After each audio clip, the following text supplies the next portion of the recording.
안철수는 당을 구하겠다고 지금 뛰어든 상황인데 분위기상으로 보면 당이 지금 깨지게 생겼어요. 현재까지 분위기는 그래요. 정치인들은 뭐 목소리 되게 막 높여봐야 결국 용두사미로 끝나는 경우도 많고 결국에는 그것들이 이제 서로 헤게모니 싸움으로 가고 그러는데 어찌됐건 안철수 전 대표의 당대표 출마 요거는 정말 명분 없는 행위였던 건 맞는데 일단 두 분은 그것부터 한번 정리하고 가보실까요? 안철수 씨는 왜 출마를 했을까요? 가볍게 네.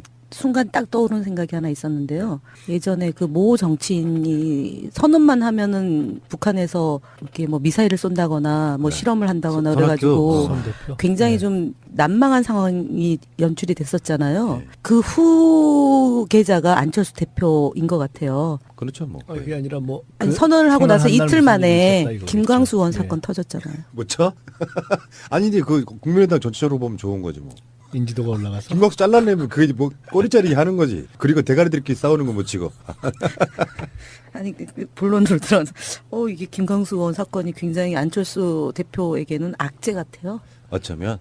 왜냐하면 국민의당의 그렇겠죠. 도덕성이 훼손되는 거잖아요. 뭐 리베이트 사건이 있었죠. 대통령 선거 때 정치공작 사건이 있었죠. 거기에 이런 치명적인 정치인의 부도덕한 일이 발생했잖아요. 그럼 공당으로서의 심대한 문제가 발생했고, 근데 이제 당대표로서의 전국 정당화를 꾀야겠다라는 목표를 세웠는데, 그러기 전에 이 당에 대한 존망, 무슨 당이 이래, 이런 생각을 갖게 만들기 때문에 지금도 5%대인데, 이 일로 인해서 저는 더 지지율이 낮아지지 않을까, 뭐 이런 생각이 드는데, 그 와중에 이제 안철수 당대표가 여러 난제들을 이제 뚫고 가야 되는 그런 상황에 직면해 있는 거죠. 글쎄요, 왜 출마를 할까? 언론이나 일반인의 시각에서는 좀 이해가 안 된다고 보는 시각이 많은 거 아니에요? 한마디로 딱 안철수 대표의 입장에서 본다면 이런 표현을 쓰는 건 조금 어떤지 모르겠어요. 살려고 이게 정치에 뭐 명분의 정치도 있고 이상의 정치도 있고 어떤 멋의 정치도 있고 그런데 이번에는 생존의 정치 아닌가. 이번에 나서지 않으면 정치적인 재기의 공간 또는 움직일 수 있는 여지가 완전히 문이 닫힐 수 있다고 보는 것이 작동한 거 아닌가 싶어요. 그러니까 다른 경우에 정치인들이 이렇게 뒤로 물러나 있다가 다시 등장하는 경우가 있고 또 그렇게 해서 다시 찾게 되는 경우가 있지 않습니까? 근데 이번에는 그렇게 되기가 좀 어렵다고 볼 수 있는 본인 나름에서 생각을 해본다면 아마 그런 생각을 했을 가능성이 높죠. 그러니까 어떤 당이라는 틀 자체가 일정하게 존속을 하고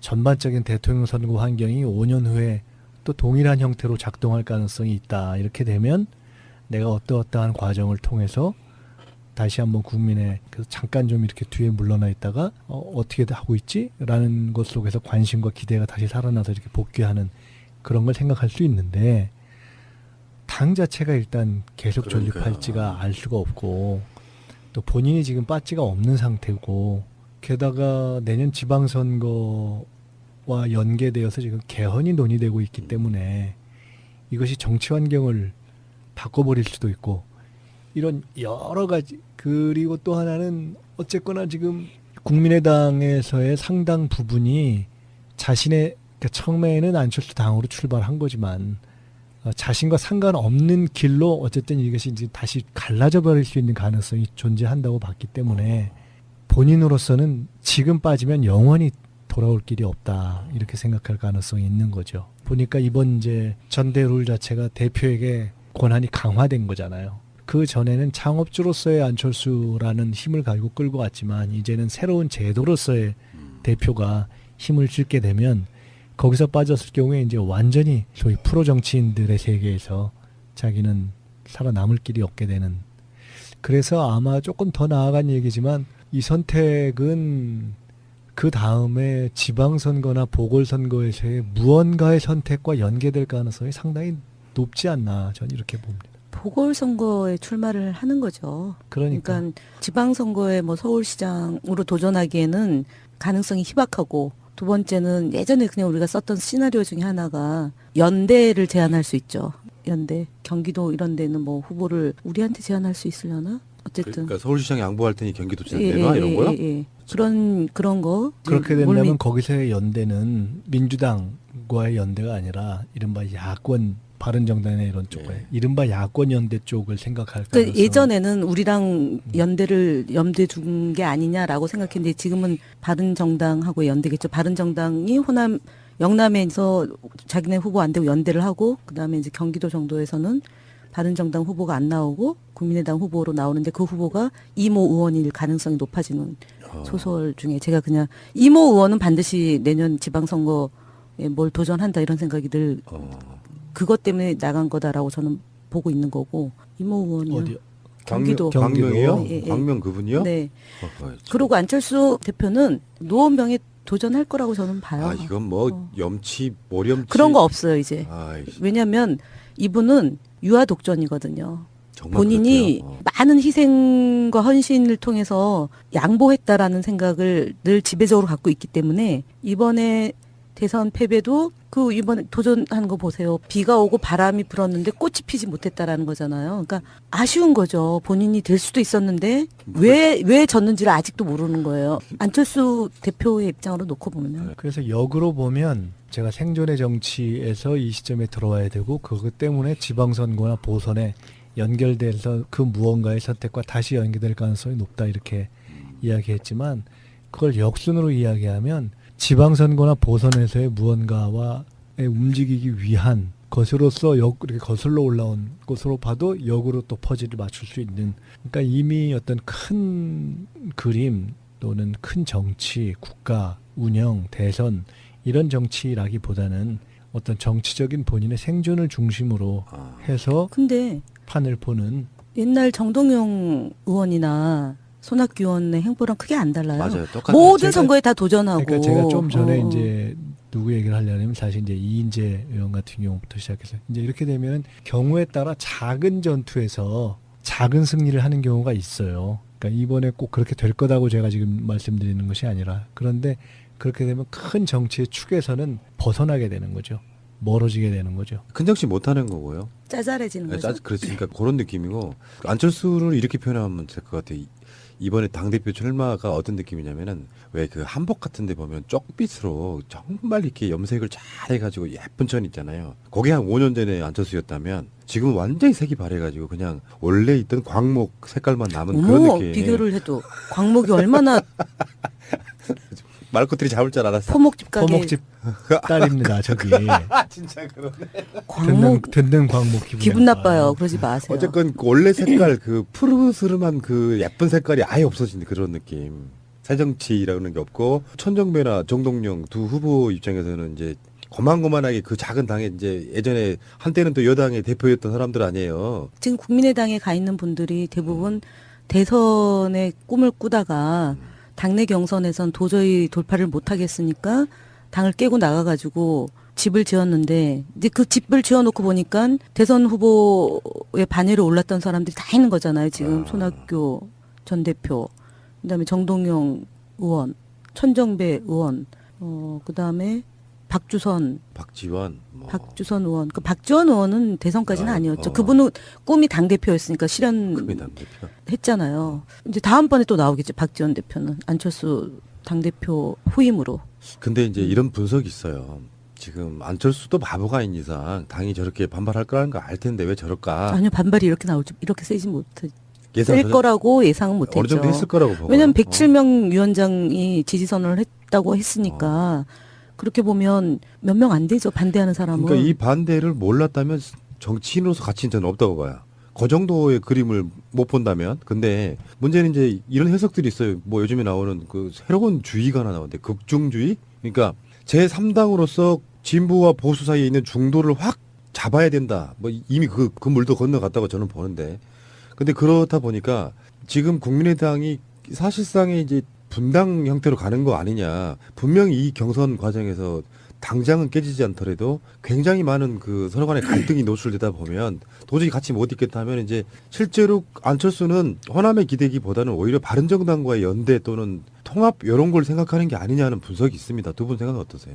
저는 그 가능성이 높다고 봐요. 어. 심리적으로는 그러니까 뭐 극중주의 무슨 레디컬 저걸 어떻게 해야 되나? 센츄리즘 뭐라고 돼 있죠? 근데 하여간 센터 몬즘 레디컬 저거는 뭐 그 전부터 나왔던 얘기고요. 제3의 길 얘기하면서. 그런데 지금 이미 심리적으로 안철수와 정동영, 천정배 등 다른 지금 주자들, 뭐 심지어 예를 들어 뭐 김한길 전 대표가 뛴다 하더라도 저게 어찌 보면 이제 지역 기반으로서의 호남과 수도권 그리고 저것이 이제 지방선거를 어떻게 치룰 것이냐 하는 것과도 관련돼 있고 아마 안 대표 입장에서는 안 전 대표 입장에서는 지난 대선 과정에서 본인의 스탠스가 이렇게 딱 한쪽으로 정리가 안 된 것도 어찌 보면 자기가 호남에 기반해서 국민의당을 창당했는데 그 부분과의 관계를 정리하지 못하면서 어찌 보면 자기 색깔이 불분명해서 그렇게 됐다라고 주관적으로는 분석하고 판단할 수 있을 거예요.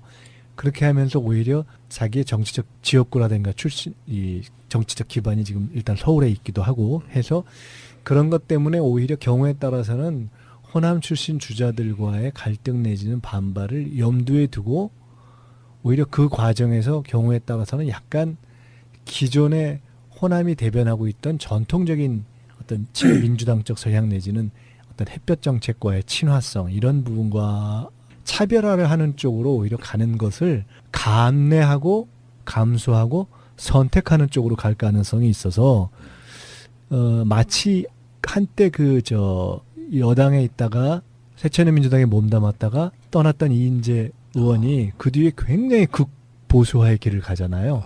어떻게 원래 본래 색깔을 본색을 드러낸 거죠. 것으로 네. 본래 색깔 네. 드러내는 식으로 그렇게 될 가능성이 높고 저것은 그렇게 되면 지방선거 때 선택도 어떻게 될 것인가를 지금 보여주는 하나의 단초도 될 수 있고 작은 일이긴 하지만 저것이 뭐 누가 이길 거냐 말 거냐를 떠나서 승패를 떠나서 심리적인 또는 그 원래 국민의당 자체가 정체성이 불분명한 상태에서 출발한 정당이어서 그 정체성의 지지 기반에 있어서 돌이키기 어려운 이제 어떤 갈등 관계 내지는 심리적 분리 관계 분리 상태 절단 상태로 들어가는 신호탄 아닌가 저는 그거는 이제 벗어나기 좀 어렵다. 그리고 그 이후에 안철수 전 대표의 행보는 전에보다 훨씬 더 우향우할 가능성이 높은 거 아닌가 저는 그렇게 보이는데요. 저는 안철수 씨의 보는 안목 없음 이런 느낌 플러스에다가 뭐가 있냐면은 나 아니면 안 돼 이런 거 있잖아요. 그게 이제 안철수 당이라는 것이 자기를 중심으로 내가 사실상 만들었다 뭐 전에 그런 표현했잖아요. 뭐 네 번째 아들. 네 번째 아들 이런 식으로. 그러니까 안철수 입장에서는 잠시라도 그 자리를 비워두는 게 불안해 죽겠는데 당내에 있는 구성원들은 사실 자기 눈에 안 들어오는 것 같아요. 천정배 정동영만 해도 정치적으로 안철수보다 훨씬 나은 사람들이거든요. 뭐 당장은 밖에 나가 있는 사람들이지만 근데 안철수 입장에서 봤을 때는 그런 사람들 자체가 전혀 안중에 안 보이는 그런 느낌. 그러니까 마치 안내 보듯이 국민의당을 보고 있으니까 잠깐 내가 자리를 비우면 마치 국민의당이 국민적으로 소외된다고 착각하고 있는 그런 거 있잖아요. 지금 현재는 안철수가 당에서 얼굴을 보이지 않아야 그나마 지지율이 오를까 말까한 분위기인데도 불구하고 모르는 거죠. 지지율이 좀 오르겠죠. 안철수가 등판하면. 등판하면? 네. 근데 아까 이제 김동수 악재가 있어서 어떻게 될지 모르겠는데. 김광수? 광수. 김동수 누구요? 제 친구예요. 밝히세요. 미안해. 미안해 동지야? 저번에 정말 몇 주 만에 내가 안경환과 최경환을 갚았다. 근데 어쨌든 최근에 갤럽의 여론조사에 보면 바른정당하고 자유한국당이 거의 붙었죠. 11%와 10%로 가고 그다음에 정의당하고 국민의당이 거의 5, 6 이렇게 됐고 저희 민주당이 조금 추미애 대표가 휴가 가는 관계로 이렇게 지지율이 조금 떨어졌더라고요. 거기도 박스권이더만요. 네, 박스권인데. 45에서 네. 50 박스권.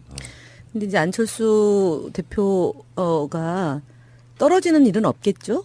잘 결선 투표 모르겠어요. 도입에 대해서 네. 지금 강력히 반대하고 있다고. 원래 결선 투표 도입에 가장 앞장섰던 분이 지금 결선 투표 안 된다.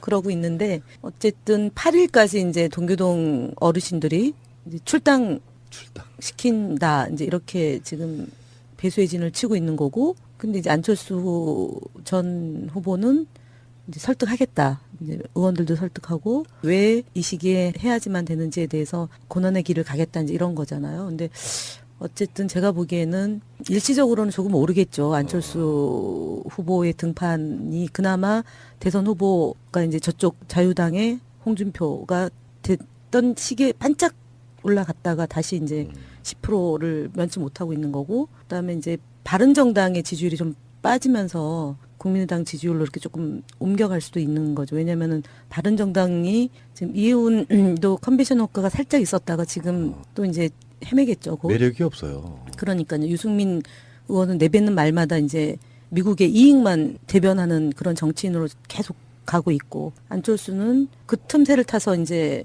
홍준표도 아니고 그다음에 유승민도 아니고, 그러면 이제 보수 진영에서의 대항마로 안철수를 또 염두에 둘 수 있는 거죠. 저기 MB 늘 그래 왔잖아요. 반기문으로 갔다가 누구로 갔다가 안 되니까 안철수까지 갔다가 다시 이제 홍준표로 갔던. 본인은 대표가 돼서 음. 소위 청와대에서 하는 정당 대표 회담 네, 나가고 거기 가서 제일 뭔가 이렇게 언론에 말이 될 얘기를 하는 사람으로서 다시 자기 입지를 이제 찾으려고 하겠죠. 그러니까 보면은 문재인 대통령과 홍준표와 그다음에 안철수, 그리고 이제 나머지 이제 여성 당 대표들이잖아요. 그래서 참 와, 그 생각만 해도 끔찍해 진짜.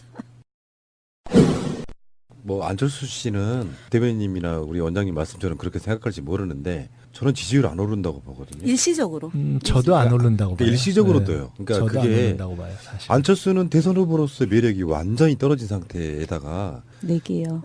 그래요. 내기. 그 상태에서 안철수 씨가 갖고 있는 매력이 지금 현재 국민의당 지지율을 자체가 안철수를 생각하는 지지율이라고 보거든요. 그러니까 현재 안철수가 있건 없건 그 지지율밖에 안 나오는 상태이라고 보는데, 문제는 당이 똘똘 뭉쳐서 어떤 제보 조작 같은 이런 것들을 좀 씻고 나가려면 굉장히 오랜 시간 동안 국민들한테 용서를 빌어야 되고 잊혀져야 되고 하는 과정들이 있는데, 그 씻김국 같은 것도 없는 상태로 다시 재등판하게 되면 오히려 저런 멀상식한 놈들이 있나 하는 그런 시선이 저는 생길 거라고 보거든요.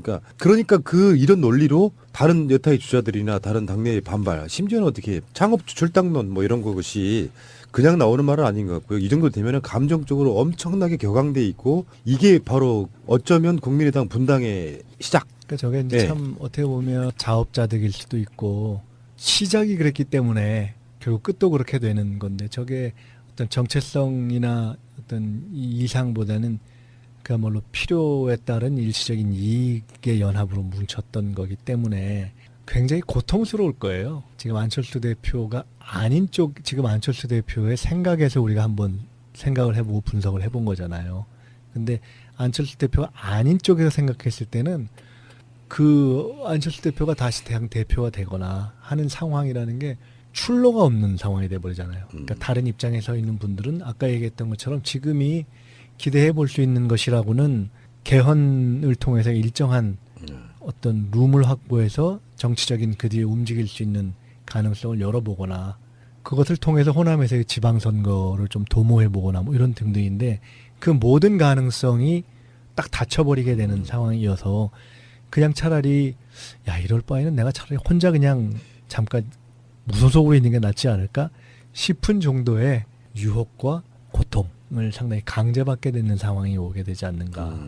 안철수 씨가 진짜 간과한 게 하나 있습니다. 국민의당 지지에 대한 애정이 좀 남아있거나 그런 사람들 입장에서는 진짜 중요한 건 안철수의 등판이 아니고요.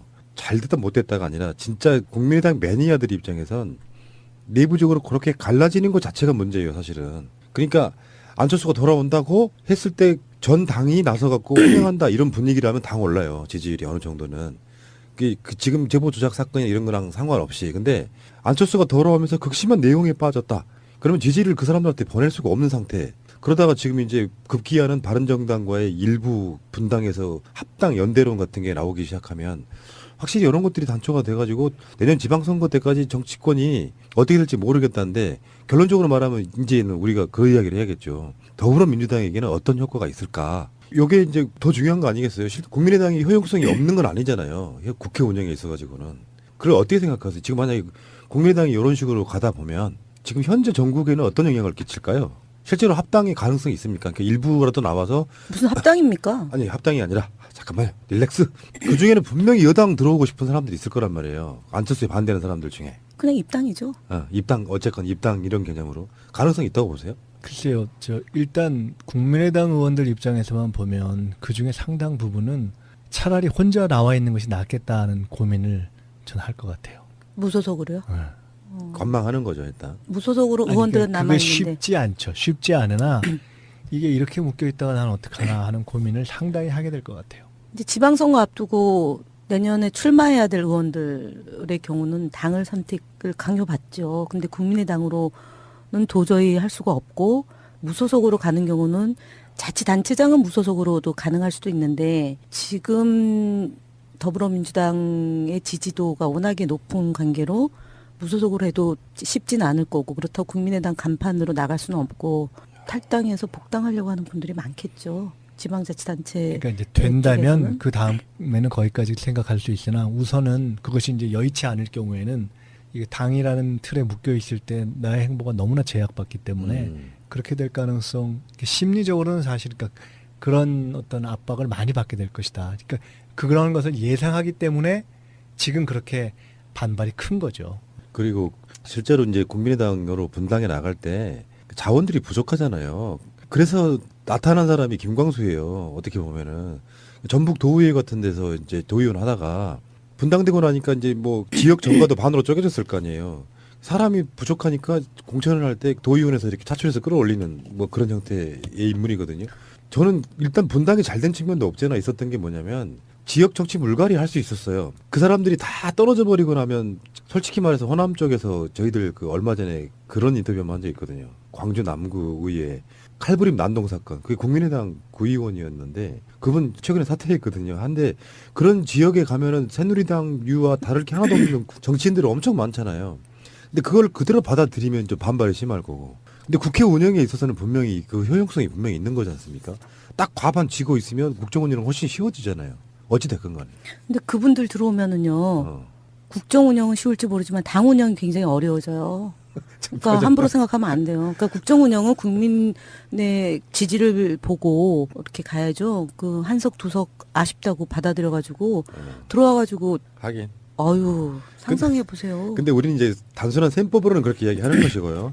아니되옵니다. 제가 지금 대변인님 보고 느꼈네요. 지금 어떤 느낌이냐면은 만약 이런 상황이 벌어지면 더불어민주당 내에서는 반발이 더 심하겠구나. 그러면 결국은 흡수나 합당 이런 건 거의 잘 안 되겠구나. 네. 근데 흡수는 할 수 있는 거잖아, 사실은. 안 아니, 그렇습니까? 그러니까 누구는 되고 어. 누구는 안 된다고 하는 게 선별 기준이 없잖아요. 그러니까 지금 어쨌든 탈당하면 어떻게 할 거냐라고 이제 저한테 문의가 많이 오는데 일단은 가시화가 아직 안 됐기 때문에 뭐라고 이제 예측하기는 그렇고. 개별적인 여러 가지 시나리오가 너무 많기 때문에 그러네, 그걸 진짜. 지금 뭐라고 얘기하기는 어렵고요. 그러나 합당이라는 형태, 어떤 세력으로서의 결합하는 형태는 저는 어려울 거라고 봅니다. 그건 나 절대 반대죠. 근데 이런 측면 있잖아요. 지금 유승민이 뭐 그러는 것처럼 예를 들어 지금이야 이제 정권 초기니까 협조할 건 협조한다 이런 분위기가 조금은 있지만 만약에 안철수가 바른정당하고 붙었다. 그래서 만약에요. 바른정당이 지금 현재 국민의당 같은 규모가 되고 현재 잔존하는 국민의당은 한 20석 정도 돼가지고 합치면은 이제 민주세력이라고 부를 만한 쪽이 한 140석 정도.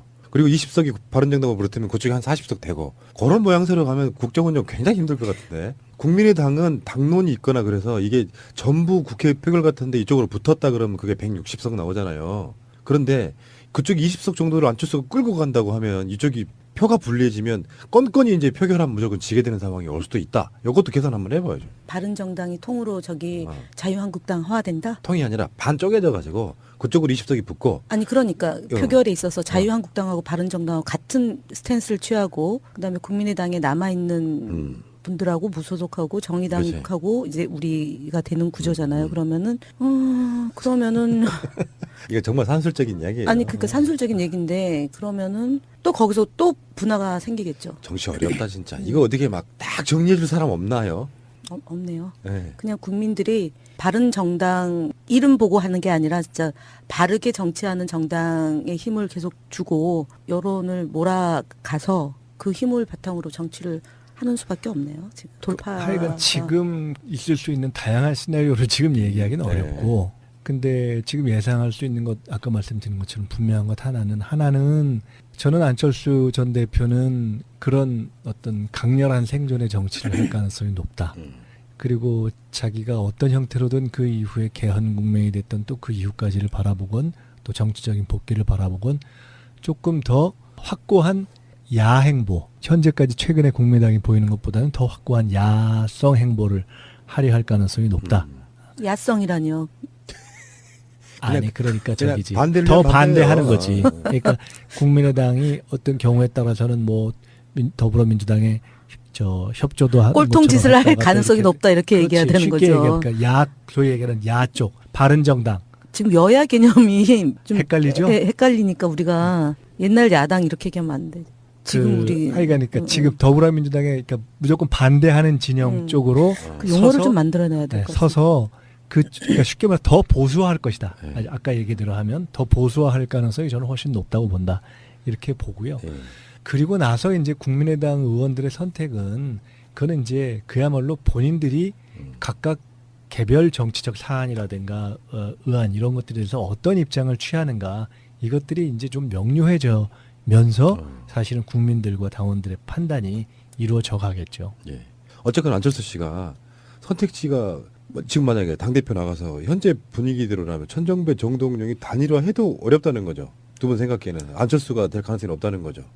아무래도 그러지 않겠습니까? 사당화돼 있다는 거예요. 아직 현재까지. 근데 권력구조상 박지원 전 대표의 장악력이 높아서 어떻게 될지는 모르겠지만 네. 어쨌든 천정배 정동영 일반 정서로만 보면 국민의당도 지지를 했던 대선 때 지지를 했던 층의 정서로만 보면 반안이 상당히 우위를 점할 가능성도 있다고 보는데 그 지지했던 어떤 호남층의 정서로 보면 근데 워낙 그 부분이 빠져 있고 또 당 자체가 뭐 정상적인 민주화가 되면서 정상적인 틀이 된 것이 아니고 애초에 지역위원장 구도라든가 이런 걸 놓고 보면 아무래도 그래도 안철수 처음에 창업주가 다수겠죠. 아하.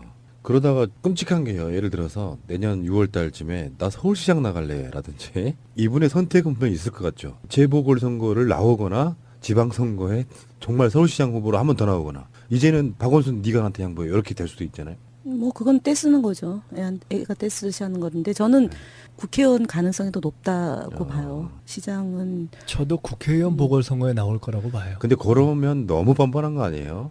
그거 넘어섰다니까요. 그 경지를. 아이 그러니까 답답하네 진짜. 그 하긴. DY가 그렇기 때문에 예. 지금 두들겨 맞고 지금 복귀한다. 그럼요. 저는 이렇게 봐요. 그리고 잊혀진다 그런 거는 그리고 본인이 존재감을 드러낼 다양한 이제 전술구사한다 이제 이렇게 보기 때문에 왜 DY가 영국에 가 있다가 들어와서 전주에 가서 뼈를 묻었잖아요. 정동영. 예. 아, 그거랑 크게 안 달라요 지금. 그러네. 참. 불과 이게 10년 전에 있었던 일들이에요. 그렇게 어떻게 보면은 더불어민주당에 계시는 분들이 그래도 정치 바르게 하시는 분들이 많네. 그렇죠. 예. 최소한 국민 눈치는 본다 이거 아니에요. 아이, 참. 그렇죠. 그러니까 제2의 정동영이에요. 그렇게 몰락이 가는 거죠. 모르겠어요. 정치인이라는 게 어떻게 보면 그 자산이란 표현 쓰잖아요. 근데 그 자산을 본인이 깎아먹고 있는 거 참 답답하다는 생각이 좀 듭니다. 그 노무현 대통령이 그런 샘플을 보여준 거였잖아요. 당선 당장 안 되더라도 내가 손해 보더라도 국민들과 그 눈높이를 맞춰가면서 부산 같은 데 계속 출마하고 하면서 정치적인 자산의 크기를 늘려갔던 거잖아요. 그러니까 범국민적으로 지지가 붙었던 거고 그런 방식으로 정치를 해야 되는데 당장 잊혀지는 게 두렵고 자기 이익만 생각하고 선당후사 이런 표현 썼지만 사실은 그 정동영 전 의장이 이렇게 표현했죠. 선사후공 이렇게 표현한. 그러니까 이제 제가 그분도 그 말 할 자격이 있나요? 이인재 의원 얘기했고 지금 우리 김현 대변인이 정동영 의원 얘기했고 등등 했는데 처음에 이제 큰 정치에서는 벗어났다 이런 얘기를 말씀드렸잖아요. 그 뒤에 보면은 이제 그런 경우에 선택을 했을 때 개별 전투에서는 이긴 적들이 있어요. 그런 선택을 하고도. 이인재 의원도 그렇고 정동영 의원도 그렇고 개별 지역구 전투라든가 이런 거에서 근데 그 개별 지역구 전투에서 승리한 것이 큰 정치의 흐름을 바꾸거나 큰 정치에서의 지지도로는 전혀 연결이 되지 않아요. 쭉 그것이 이렇게 법칙적으로 쭉 나타났단 말이에요. 그런 의미에서 아까 말씀드렸을 때 복귀를 해서 설령 대표가 된다 하더라도 그것이 의미 있는 어떤 것으로서의 지지도의 회복으로 나타나지 않을 것이라고 얘기한 것이고 그래서 확실하게 큰 정치, 국민의 어떤 큰 흐름에서 멀어지는 것으로서의 쐐기를 이제 박았다. 예, 그렇군요. 이렇게 보이는 거죠. 제가 그런 말씀 하나 드려보고 싶어요. 가끔씩 했던 말인데요. 정치인은 국민들에게 빚을 남겨놔야 됩니다. 빚을 지면 안 돼요. 빚을 남겨놔서 저 사람 언젠가는 잘 되게 해주고 싶다라고 하는 빚을 남겨놔야 돼요. 대표적으로 지금 김현 대변인 좀 보이거든요. 국정원 사건이나 뭐 이런 것들을 보면은 국민들 입장에서 이제 불쌍하다는 그 제가 농담처럼 하는 말이 그게 빚이에요.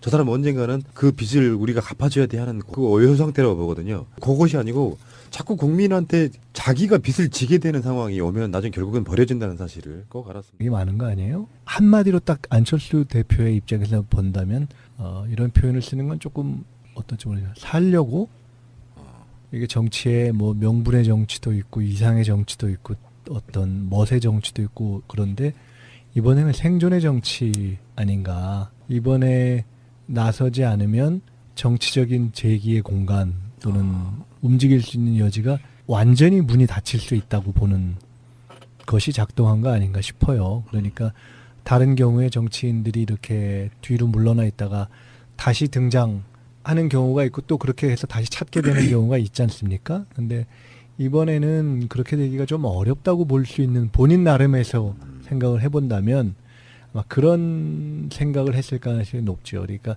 어떤 당이라는 틀 자체가 일정하게 존속을 하고 전반적인 대통령 선거 환경이 5년 후에 또 동일한 형태로 작동할 가능성이 있다. 이렇게 되면 내가 어떠어떠한 과정을 통해서 다시 한번 국민의 그래서 잠깐 좀 이렇게 뒤에 물러나 있다가 어떻게 하고 있지? 라는 것 속에서 관심과 기대가 다시 살아나서 이렇게 복귀하는 그런 걸 생각할 수 있는데 당 자체가 일단 계속 존립할지가 알 수가 없고 또 본인이 지금 빠지가 없는 상태고 게다가 내년 지방선거와 연계되어서 지금 개헌이 논의되고 있기 때문에 이것이 정치 환경을 바꿔버릴 수도 있고 이런 여러 가지 그리고 또 하나는 어쨌거나 지금 국민의당에서의 상당 부분이 자신의 그러니까 처음에는 안철수 당으로 출발한 거지만 자신과 상관없는 길로 어쨌든 이것이 이제 다시 갈라져 버릴 수 있는 가능성이 존재한다고 봤기 때문에 본인으로서는 지금 빠지면 영원히 돌아올 길이 없다 이렇게 생각할 가능성이 있는 거죠. 보니까 이번 이제 전대 룰 자체가 대표에게 권한이 강화된 거잖아요. 그 전에는 창업주로서의 안철수라는 힘을 가지고 끌고 왔지만 이제는 안철수는 당을 구하겠다고 지금 뛰어든 상황인데 분위기상으로 보면 당이 지금 깨지게 생겼어요. 현재까지 분위기는 그래요. 정치인들은 뭐 목소리 되게 막 높여봐야 결국 영두삼위로 끝나는 경우도 많고 결국에는 그것들이 이제 서로 헤게모니 싸움으로 가고 그러는데 어찌됐건 안철수 전 대표의 당대표 출마 요거는 정말 명분 없는 행위였던 건 맞는데 일단 두 분은 그것부터 한번 정리하고 가보실까요? 안철수 씨는 왜 출마를 했을까요? 가볍게 네. 순간 딱 떠오르는 생각이 하나 있었는데요. 예전에 그 모 정치인이 선언만 하면은 북한에서 이렇게 뭐 미사일을 쏜다거나 뭐 네. 실험을 한다거나 선학교. 그래가지고 선 대표 굉장히 네. 좀 난망한 상황이 연출이 됐었잖아요. 네. 그 후계자가 안철수 대표인 것 같아요. 그렇죠 뭐. 이게 아니라 뭐 아니, 그 선언을 하고 나서 선언한 날 이틀 무슨 일이 있었다 만에 이거겠죠. 김광수 의원 예. 사건 터졌잖아요. 뭐죠? 아니 이제 그 국민의당 전체적으로 보면 좋은 거지 뭐. 인지도가 올라가서 김광수 잘라내면 그게 뭐 꼬리자리기 하는 거지. 그리고 대가리들끼리 싸우는 거 못 치고. 아니 그 본론으로 들어서 이게 김광수 의원 사건이 굉장히 안철수 대표에게는 악재 같아요. 어쩌면. 왜냐하면 국민의당의 그렇겠죠. 도덕성이 훼손되는 거잖아요. 뭐 리베이트 사건이 있었죠. 대통령 선거 때 정치 공작 사건이 있었죠. 거기에 이런 치명적인 정치인의 부도덕한 일이 발생했잖아요. 그 공당으로서의 심대한 문제가 발생했고, 근데 이제 당대표로서의 전국 정당화를 꾀야겠다라는 목표를 세웠는데, 그러기 전에 이 당에 대한 존망, 무슨 당이 이래, 이런 생각을 갖게 만들기 때문에 지금도 5%대인데, 이 일로 인해서 저는 더 지지율이 낮아지지 않을까, 뭐 이런 생각이 드는데, 그 와중에 이제 안철수 당대표가 여러 난제들을 이제 뚫고 가야 되는 그런 상황에 직면해 있는 거죠. 글쎄요, 왜 출마를 할까? 언론이나 일반인의 시각에서는 좀 이해가 안 된다고 보는 시각이 전 대표, 그다음에 정동영 의원, 천정배 의원, 그다음에 박주선 의원. 그 박지원 의원은 대선까지는 아니었죠. 그분은 꿈이 당 대표였으니까 국민 당대표. 실현했잖아요. 이제 다음번에 또 나오겠지. 박지원 대표는 안철수 당 대표 후임으로. 근데 이제 이런 분석이 있어요. 지금 안철수도 바보가 아닌 이상 당이 저렇게 반발할 거라는 거 알 텐데 왜 저럴까? 아니요, 반발이 이렇게 나올지 이렇게 세지 못해. 예상 셀 거라고 예상은 못했죠. 어느 정도 했을 거라고 보고. 왜냐하면 107명 위원장이 지지선언을 했다고 했으니까 그렇게 보면 몇 명 안 되죠. 반대하는 사람은. 그러니까 이 반대를 몰랐다면 정치인으로서 가치는 저는 없다고 봐요. 그 정도의 그림을 못 본다면. 근데 문제는 이제 이런 해석들이 있어요. 뭐 요즘에 나오는 그 새로운 주의가 하나 나오는데 극중주의? 그러니까 제3당으로서 진보와 보수 사이에 있는 중도를 확 잡아야 된다. 뭐 이미 그 물도 건너갔다고 저는 보는데. 근데 그렇다 보니까 지금 국민의당이 사실상의 이제 분당 형태로 가는 거 아니냐. 분명히 이 경선 과정에서 당장은 깨지지 않더라도 굉장히 많은 그 서로 간의 갈등이 노출되다 보면 도저히 같이 못 있겠다 하면 이제 실제로 안철수는 호남에 기대기보다는 오히려 바른정당과의 연대 또는 통합 이런 걸 생각하는 게 아니냐는 분석이 있습니다. 두 분 생각은 어떠세요?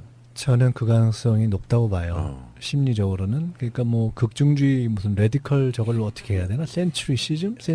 뭐라고 돼 있죠? 근데 하여간 센터 뭔즘 레디컬.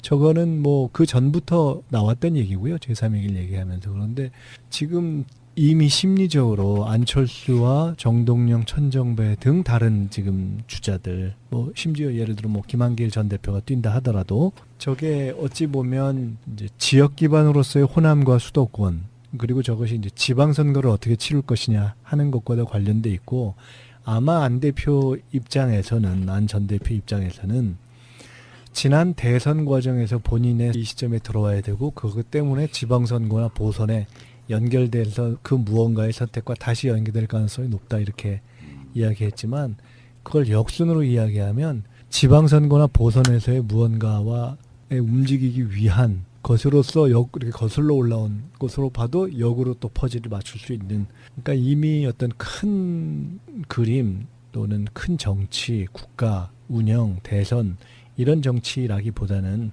어떤 정치적인 본인의 생존을 중심으로 해서 근데 판을 보는. 옛날 정동영 의원이나 손학규 의원의 행보랑 크게 안 달라요. 맞아요. 똑같아요. 모든 선거에 다 도전하고. 그러니까 제가 좀 전에 이제 누구 얘기를 하려면 사실 이제 이인재 의원 같은 경우부터 시작해서 이제 이렇게 되면 경우에 따라 작은 전투에서 작은 승리를 하는 경우가 있어요. 그러니까 이번에 꼭 그렇게 될 거다고 제가 지금 말씀드리는 것이 아니라, 그런데 그렇게 되면 큰 정치의 축에서는 벗어나게 되는 거죠. 멀어지게 되는 거죠. 큰 정치 못하는 거고요. 짜잘해지는 거죠. 그렇으니까 그런 느낌이고, 안철수를 이렇게 표현하면 될 것 같아요. 이번에 당대표 출마가 어떤 느낌이냐면은 왜 그 한복 같은 데 보면 쪽빛으로 정말 이렇게 염색을 잘 해가지고 예쁜 천 있잖아요. 그게 한 5년 전에 안철수였다면 지금 완전히 색이 바래가지고 그냥 원래 있던 광목 색깔만 남은 그런 어머, 느낌. 비교를 해도 광목이 얼마나 말끝들이 잡을 줄 알았어. 포목집 가게. 포목집 딸입니다. 저기 진짜 그러네. 광목 듣는 광목 기분 나빠요. 그러지 마세요. 어쨌건 그 원래 색깔 그 푸르스름한 그 예쁜 색깔이 아예 없어진 그런 느낌. 새정치라는 게 없고, 천정배나 정동영 두 후보 입장에서는 이제 고만고만하게 그 작은 당에 이제 예전에 한때는 또 여당의 대표였던 사람들 아니에요. 지금 국민의당에 가 있는 분들이 대부분 대선의 꿈을 꾸다가 당내 경선에선 도저히 돌파를 못 하겠으니까 당을 깨고 나가가지고 집을 지었는데, 이제 그 집을 지어놓고 보니까 대선 후보의 반열에 올랐던 사람들이 다 있는 거잖아요. 지금 손학규. 새로운 제도로서의 대표가 힘을 실게 되면 거기서 빠졌을 경우에 이제 완전히 소위 프로 정치인들의 세계에서 자기는 살아남을 길이 없게 되는. 그래서 아마 조금 더 나아간 얘기지만 이 선택은 그 다음에 지방선거나 보궐선거에서의 무언가의 선택과 연계될 가능성이 상당히 높지 않나, 저는 이렇게 봅니다. 보궐선거에 출마를 하는 거죠. 그러니까 지방선거에 뭐 서울시장으로 도전하기에는 가능성이 희박하고, 두 번째는 예전에 그냥 우리가 썼던 시나리오 중에 하나가 연대를 제안할 수 있죠. 연대. 경기도 이런 데는 뭐 후보를 우리한테 제안할 수 있으려나? 어쨌든. 그러니까 서울시장 양보할 테니 경기도지사 내놔 이런 거요? 예. 그런 거. 그렇게 된다면 거기서의 연대는 민주당과의 연대가 아니라 이른바 야권, 바른정당이나 이런 쪽과의 이른바 야권 연대 쪽을 생각할 가능성. 그러니까 예전에는 우리랑 연대를 염두에 둔 게 아니냐라고 생각했는데, 지금은 바른정당하고 연대겠죠. 바른정당이 호남, 영남에서 자기네 후보 안 되고 연대를 하고, 그다음에 이제 경기도 정도에서는 바른정당 후보가 안 나오고 국민의당 후보로 나오는데, 그 후보가 이모 의원일 가능성이 높아지는 소설 중에 제가 그냥 이모 의원은 반드시 내년 지방선거에 뭘 도전한다 이런 생각이 늘 그것 때문에 나간 거다라고 저는 보고 있는 거고 이모 의원이요. 어디요? 경기도. 광명이요? 예, 예. 광명 그분이요? 네. 어허, 참. 그리고 안철수 대표는 노원병에 도전할 거라고 저는 봐요. 아 이건 뭐 어. 염치 모렴치 그런 거 없어요 이제. 아이, 왜냐하면 이분은 유아 독전이거든요. 정말 본인이 그렇대요. 많은 희생과 헌신을 통해서 양보했다라는 생각을 늘 지배적으로 갖고 있기 때문에 이번에 대선 패배도 그 이번에 도전하는 거 보세요. 비가 오고 바람이 불었는데 꽃이 피지 못했다라는 거잖아요. 그러니까 아쉬운 거죠. 본인이 될 수도 있었는데 왜 졌는지를 아직도 모르는 거예요. 안철수 대표의 입장으로 놓고 보면. 그래서 역으로 보면 제가 생존의 정치에서